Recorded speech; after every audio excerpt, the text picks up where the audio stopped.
जय श्री हरि। कामिका एकादशी का महत्व। अर्जुन ने कहा, हे प्रभु, मैंने आषाढ़ माह के शुक्ल पक्ष की देवशयनी एकादशी का सविस्तार वर्णन सुना। अब आप मुझे श्रावण माह के कृष्ण पक्ष की एकादशी की कथा सुनाने की कृपा करें। इस एकादशी का नाम क्या है? इसकी विधि क्या है? इसमें किस देवता का पूजन होता है? इसका उपवास करने से मनुष्य को किस फल की प्राप्ति होती है? भगवान श्री कृष्ण ने कहा, हे श्रेष्ठ धनुर्धर, मैं श्रावण माह की पवित्र एकादशी की कथा सुनाता हूं, ध्यानपूर्वक श्रवण करो। एक बार इस एकादशी की पावन कथा को भीष्म पितामह ने लोकहित के लिए नारद जी से कहा था। नारद जी ने कहा, हे पितामह, आज मेरी श्रावण के कृष्ण पक्ष की एकादशी की कथा सुनने की इच्छा है, अतः आप इस एकादशी की व्रत कथा विधान सहित सुनाइए। नारद जी की इच्छा सुन पितामह भीष्म ने कहा, हे नारद जी, आपने बहुत ही सुंदर प्रस्ताव किया है। अब आप बहुत ध्यानपूर्वक इसे श्रवण कीजिए। श्रावण माह के कृष्ण पक्ष की एकादशी का नाम कामिका एकादशी है। इस एकादशी की कथा सुनने मात्र से ही वाजपेय यज्ञ के फल की प्राप्ति होती है। कामिका एकादशी के उपवास में शंख, चक्र, गदाधारी भगवान विष्णु का पूजन होता है। जो मनुष्य इस एकादशी को धूप, दीप, नैवेद्य आदि से भगवान विष्णु की पूजा करते हैं, उन्हें गंगा स्नान के फल से भी उत्तम फल की प्राप्ति होती है। सूर्य ग्रहण और चंद्र ग्रहण में केदार और कुरुक्षेत्र में स्नान करने से जिस पुण्य की प्राप्ति होती है, वह पुण्य कामिका एकादशी के दिन भगवान विष्णु की भक्ति पूर्वक पूजा करने से प्राप्त हो जाता है। भगवान विष्णु की श्रावण माह में भक्ति पूर्वक पूजा करने का फल समुद्र और वन सहित पृथ्वी दान करने के फल से भी ज्यादा होता है। व्यतिपात में गंडकी नदी में स्नान करने से जो फल प्राप्त होता है, वह फल भगवान की पूजा करने से मिल जाता है। संसार में भगवान की पूजा का फल सबसे ज्यादा है, अतः भक्ति पूर्वक भगवान की पूजा न बन सके तो श्रावण माह के कृष्ण पक्ष की कामिका एकादशी का उपवास करना चाहिए। आभूषणों से युक्त बछड़ा सहित गौदान करने से जो फल प्राप्त होता है, वह फल कामिका एकादशी के उपवास से मिल जाता है। जो उत्तम द्विज श्रावण माह के कृष्ण पक्ष की कामिका एकादशी का उपवास करते हैं तथा भगवान विष्णु का पूजन करते हैं, उनसे सभी देव, नाग, किन्नर, पितरी आदि की पूजा हो जाती है। इसलिए पाप से डरने वाले व्यक्तियों को विधि विधान सहित इस उपवास को करना चाहिए। संसार सागर तथा पापों में फंसे हुए मनुष्यों को इनसे मुक्ति के लिए कामिका एकादशी का व्रत करना चाहिए। कामिका एकादशी के उपवास से भी पाप नष्ट हो जाते हैं। संसार में इससे अधिक पापों को नष्ट करने वाला कोई और उपाय नहीं है।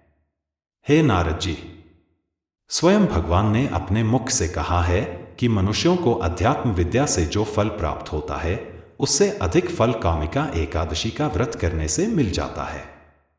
इस उपवास के करने से मनुष्य को न यमराज के दर्शन होते हैं और न ही नरक के कष्ट भोगने पड़ते हैं। वह स्वर्ग का अधिकारी बन जाता है। जो मनुष्य इस दिन तुलसी दल से भक्ति पूर्वक भगवान विष्णु का पूजन करते हैं, वे इस संसार सागर में रहते हुए भी इस प्रकार अलग रहते हैं, जिस प्रकार कमल पुष्प जल में रहता हुआ भी जल से अलग रहता है।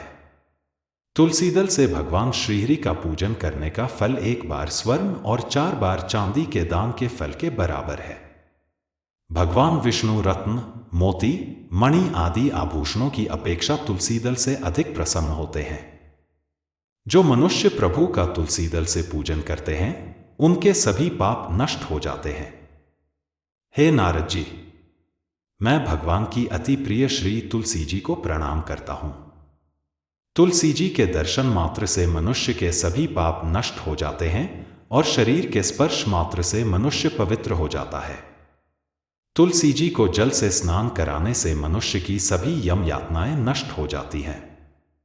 जो मनुष्य तुलसी जी को भक्ति पूर्वक भगवान के श्री चरण कमलों में अर्पित करता है, उसे मुक्ति मिलती है।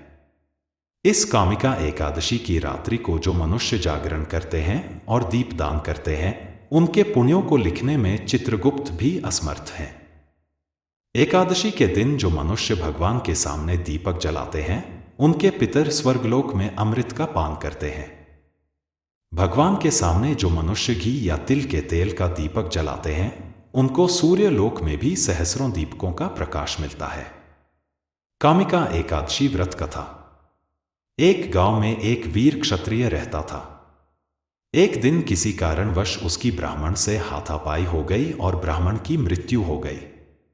अपने हाथों मरे गए ब्राह्मण की क्रिया उस क्षत्रिय ने करनी चाहिए, परंतु पंडितों ने उसे क्रिया में शामिल होने से मना कर दिया।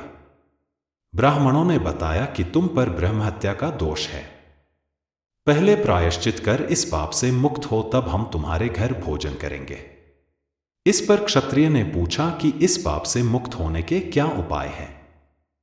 तब ब्राह्मणों ने बताया कि श्रावण माह के कृष्ण पक्ष की एकादशी को भक्ति भाव से भगवान श्रीधर का व्रत एवं पूजन कर ब्राह्मणों को भोजन करा के सदश्रेणा के साथ आशीर्वाद प्राप्त करने से इस पाप से मुक्ति मिलेगी।